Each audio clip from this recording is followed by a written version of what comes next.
Celebrating the baby boomer lifestyle. This is Boomer Life with Stirling Faux on AM 650.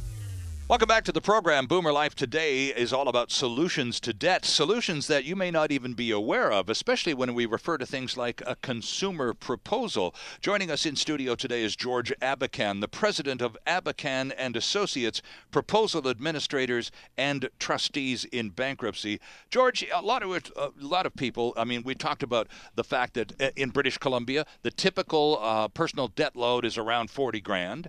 Most of that is credit card debt. There's a lot of really super cheap money out there. It's awfully tempting.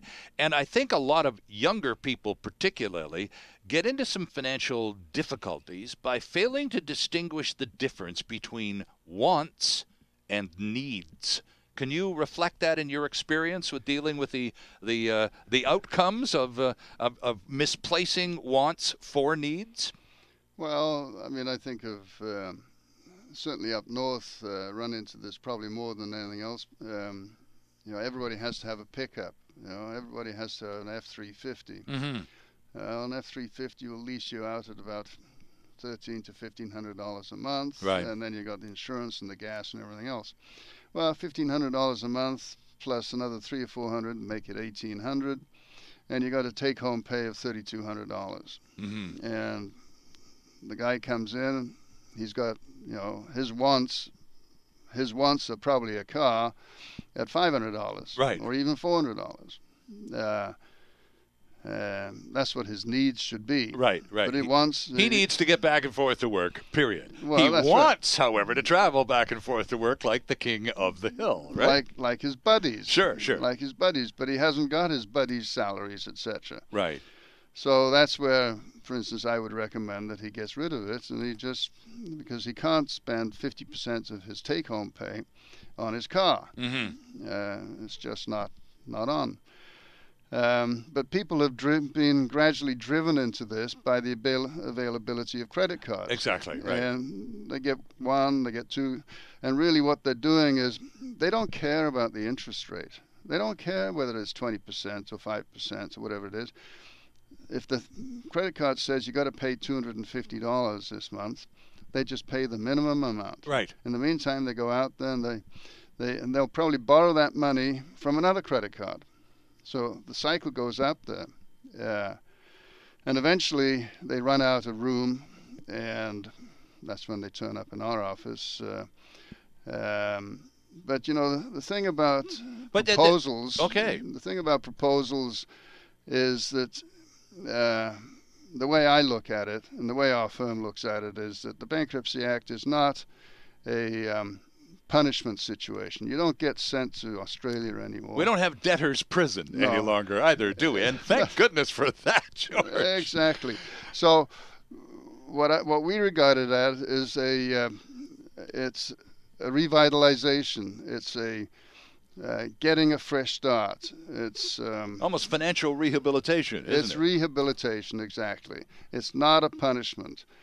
Now, it does get to be a punishment if you go bankrupt 2 or 3 times, but certainly the first time, it's a rehabilitation process. And it gives you the opportunity to start off again, and we'll work with the debtors, try to reestablish their credit, etc. Mm-hmm. Which generally is on a cash basis to begin with. And well, you were talking earlier about the guy with the F-350 using over 50% of his take-home pay for a vehicle, for crying out loud. What do you say to young couples these days, George, who are contemplating, who may be smart enough to come to you just for some advice, and who are contemplating buying into the real estate market at Vancouver or even British Columbia prices and super cheap mortgages right now, which of course can only go up? What do you and which in many cases would take 80% of their earnings to just service mortgage debt? I mean, is this realistic for young couples, or like Europeans, are young Canadians going to have to learn to rethink home ownership as something that may not automatically be part of your entitlement with your Canadian passport? It's something that you may or may not end up doing. I think a lot of the situation is localized into Vancouver. Once you get out beyond Abbotsford, or even as far as Abbotsford, the cost of housing is significantly less. True. It's nuts in the city, though, isn't it? Yeah, it's nuts in Victoria and certainly in Vancouver. So if you want to live in Vancouver, your best deal is renting. Right. And outside of Vancouver, mortgage financing is still available, and it's you can work it within the dynamics of what the banks are expecting. But most people who come into your offices with serious financial concerns and problems are of the opinion that they're going to lose their homes. Many of them are. It's just a matter of time, and they're going to take it away from me. They feel that way, don't they? They do, and in fact, that's one of the main concerns. Am I going to lose my car? Yeah. Am I going to lose my house? And I say, no, so long as you keep making the payments. Can you afford to make the payments? Well, if I didn't have the credit card debt, I would be able. Right. And I said, well, we can deal with the credit card debt, but if you want to stay in the house, and of course many of them want to stay in the house because the kids are now in the house and they're growing up in the house. Sure. And I want to keep the car, and if it's too expensive, I tell them what I said before about trying to get rid of it. You can, a car dealer or car financier has an option of seizing or suing.